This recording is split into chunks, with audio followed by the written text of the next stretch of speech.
Welcome back viewers, گفتگو کو آگے بڑھائیں گے. میرے ساتھ اس وقت موجود ہیں، کسی تعارف کے محتاج نہیں ہیں، تجزیہ کار کہیں، سیاستدان کہیں، ایک سچا پاکستانی کہیں، عبداللہ Hamid Gul Sahib. Thank you so very much sir آپ کی قیمتی وقت کے لیے. عبداللہ صاحب، اب آج میں ایک سوال پہ پونڈر کر رہا ہوں، بڑا سوچ رہا ہوں سر. ڈونلڈ ٹرمپ نے وزیر اعظم پاکستان کو کیوں دعوت نہیں دی؟ ڈونلڈ ٹرمپ نے ہمارے فورن minister deputy prime minister Ishaq Dar صاحب کو کیوں دعوت نہیں دی؟ اور کیا وجہ ہے کہ ڈونلڈ ٹرمپ کی نظر میں اس وقت صحیح بندہ جو پاکستان کو ریپریزینٹ کرے گا اس سیریمنی میں وہ بلاول بھٹو زرداری ہے؟ عبداللہ حمید گل صاحب. بسم اللہ الرحمن الرحیم. بہت شکریہ آپ کا. دیکھیں، بلاول بھٹو زرداری جو ہیں ان کا ایک بڑا اثر و رسوخ ہے، اور آپ کو معلوم ہے کہ ان کے والد صاحب کا یو این بلڈنگ کے اندر ایک باقاعدہ اپارٹمنٹ ہوا کرتا تھا، جہاں ان کے جو پڑوسی تھے وہ غالباً جو ہے وہ ہنری کیسنجر ہوا کرتے تھے، اور اس بلڈنگ کے اندر جو ہے بہت بڑے بڑے لیڈران جو ہیں دنیا کے وہ رہا کرتے تھے. تو زرداری صاحب جو ہے وہ وہاں ان کا ایک کافی ملنا جلنا پرانا تعلق واسطہ جو ہے وہ رہا ہے، اور اس میں بھی کوئی شک نہیں ہے کہ جب بے نظیر صاحبہ جو ہے وہ سیلف ایگزائل میں تھیں، اور وہاں ان کے روابط جو ہے غیر ملکی دنیا سے بہت ہوئے، کیونکہ ظاہر ہے یو اے ای ایک ایسی جگہ ہے دبئی جہاں پوری دنیا سے لوگ جو ہے وہ بہت تیزی سے جو ہے ان کا آنا جانا لگا رہتا ہے.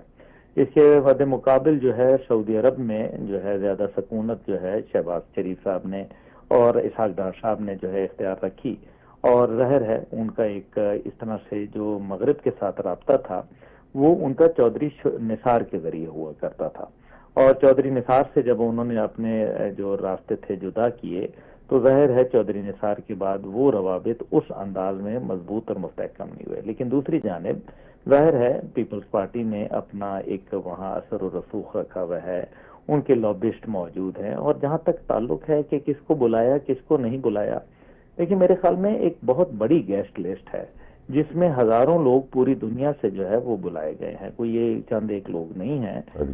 یہ البتہ آپ کا سوال بڑا میرے خیال میں ویلڈ ہے کہ شہباز شریف صاحب بطور وزیر اعظم پاکستان ان کو یا نائب وزیر اعظم جو کہ ہمارے وزارت خارجہ کے بھی امور جو ہے وہ دیکھ رہے ہیں ان کو کیوں نہیں بلایا گیا؟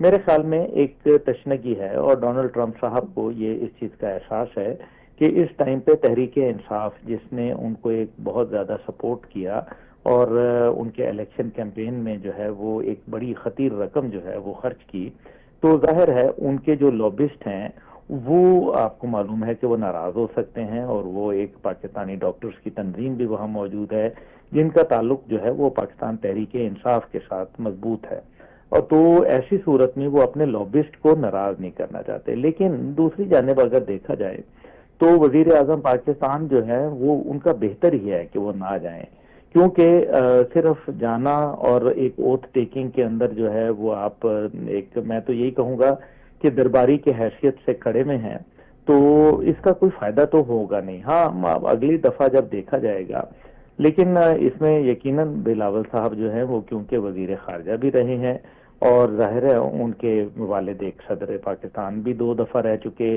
اور ساتھ ہی ساتھ جو ہے کوئی اپرچونٹی دیکھ رہے ہیں عبداللہ بھائی، کوئی اپرچونٹی دیکھ رہے ہیں بلاول صاحب کے لیے؟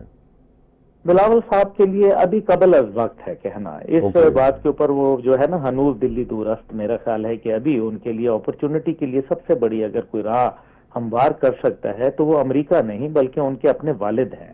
لیکن ان کے والد نے آپ نے دیکھا کہ تمام جو کانسٹیٹیوشنل اپوائنٹمنٹس تھیں وہ انہوں نے اپنے پاس رکھ لی جوتوئی صاحب، اور صدر مملکت بن گئے، اور اس کے بعد پھر چاہتے تو بہت کچھ کر سکتے تھے لیکن انہوں نے ایسا کچھ نہیں کیا. نہ ان کو کوئی گورنری ملی، نہ ان کو جو ہے وہ کوئی اور ایسا کانسٹیٹیوشنل اپوائنٹمنٹ ملی، نہ اسپیکر، نہ کچھ اور، نہ ان کو سینٹ کے اندر، کیونکہ ابھی تو یہ باتیں صرف بڑی معمولی سی رہتی ہیں. سر آپ نے یہ کیوں بولا ان کو گورنری نہیں ملی؟ دیکھیں، میں یہ سمجھتا ہوں کہ ان کو کافی جگہ پہ ایڈجسٹ کیا جا سکتا تھا، اور چاہتے تو غالباً کوئی مذائقہ نہیں تھا کہ وہ چیف منسٹر اگر رہتے سندھ کے تو بھی ایک بہت اچھا میرے خیال میں وہ کردار ادا کر سکتے تھے. لیکن حقیقت یہ ہے کہ یہ جو گیم ہوتی ہے سیاست کی، یہ بڑی بے رحم ہوتی ہے. یہ اندرونی خانہ جو جنگیاں ہیں ان کا بھی موجب بنتی ہے، اور تاریخ بھری پڑی ہے ایسی جگہوں سے. اور پھر خود ہمیں یاد ہے کہ بے نظیر صاحبہ کے وقت میں جب وہ حیات تھیں تو زرداری صاحب کے ساتھ کچھ ان کی جو دوریاں تھیں وہ پیدا ہو چکی تھیں. اور دبئی کے اندر آپ کو معلوم ہی ہے کہ زرداری صاحب جو تھے وہ امریکہ میں تھے اور بے نظیر صاحبہ جو ہے وہ دبئی میں رہتی تھیں. تو یہ ایسی باتیں ہوتی ہیں. یہ جو سیاست ہوتی ہے بے رحم ہوتی ہے، یہ کسی ایک ہی کو آگے بڑھنے کے لیے موقع دیتی ہے.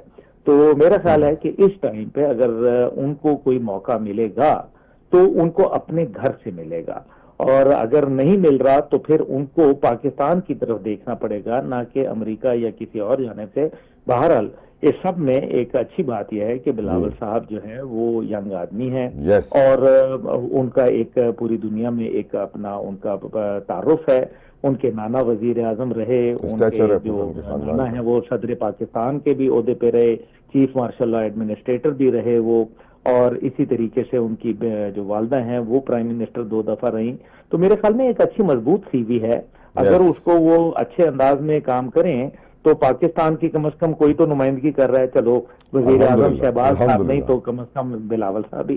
الحمدللہ، I completely agree with you Abdullah صاحب.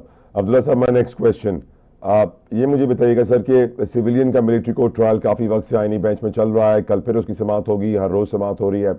آج جو سوال جس کے اوپر پروب بہت زیادہ کیا گیا کہ اگر 9 مئی کے حملہ آوروں کا کیس ملٹری کورٹ ٹرائل ہو رہا ہے تو آرمی پبلک اسکول APS کے حملہ آوروں کا کیس ملٹری کورٹ میں کیوں نہیں ہوا؟ یور اوپینین آن اٹ سر.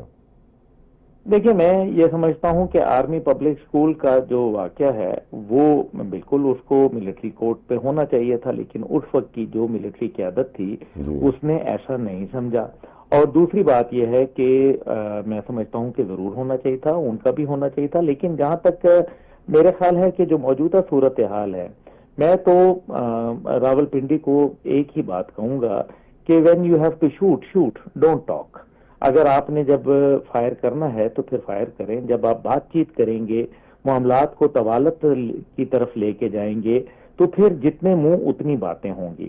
حقیقت یہ ہے کہ معاشرے، طلحہ جتوئی صاحب، کبھی بھی انصاف سے کمزور نہیں ہوتے. ہمیں اس سے نہیں ڈرنا چاہیے کہ ہم ملٹری کورٹ میں جا رہے ہیں یا سیویلین کورٹ میں جا رہے ہیں. ہمیں دیکھنا یہ ہے کہ کیا صحیح انصاف ہو رہا ہے، کیا لوگوں کو جو ہے وہ کیفر کردار تک پہنچایا جا رہا ہے، گناہ گاروں کو یا کسی بے قصور کو. دیکھیں، اگر بے قصور چاہے وہ ملٹری کورٹ میں ہے چاہے وہ سیویلین کورٹ میں ہے، اگر اس کو سزا ہوتی ہے تو غلط ہوتی ہے، اور اگر اس کو سزا ملٹری کورٹ سے صحیح ہوتی ہے یا سول کورٹ سے صحیح ہوتی ہے تو کیا فرق پڑتا ہے. بات تو یہ ہے کہ کرمنل شوڈ بی بہائنڈ بارس، بات کسی ہے. بالکل ٹھیک. تو میں سمجھتا ہوں کہ اس میں لیت و لال سے کام لینے سے ماں سوائے ریاست کا جو ایک بھرم ہے وہ مزید کمزور ہوتا چلا جائے گا اور سوالات جنم لیتے چلے جائیں گے. ویل سیڈ سر، ویل سیڈ. عبداللہ صاحب، نیکسٹ کوشچن. بہت سارے لوگ کہہ رہے ہیں 2025 بڑا ہیپننگ ایونٹفل سال ہوگا. جنوری ہی بڑا ایونٹفل رہا ہے اور رہنے والا ہے. سر 17 تاریخ 2 دن بعد 190 ملین پاؤنڈ کیس کا فیصلہ اللہ کرے آ جائے. بہت سارے لوگ کہہ رہے ہیں دوبارہ مؤخر ہوگا. سر اسی دن جمعے کے دن ہی ہم یہ بھی جانتے ہیں کہ 4 ججوں کو ترقی ملنی ہے ہائی کورٹ میں. جوڈیشل کمیشن کا اجلاس ہوگا. بہت سارے لوگ یہ کہہ رہے ہیں کہ جج صاحب ویٹ کریں گے کہ پہلے ان کو پروموشن مل جائے پھر فیصلہ دیں. بہت سارے لوگ کہہ رہے ہیں کہ جج صاحب فیصلہ دے دیں گے تاکہ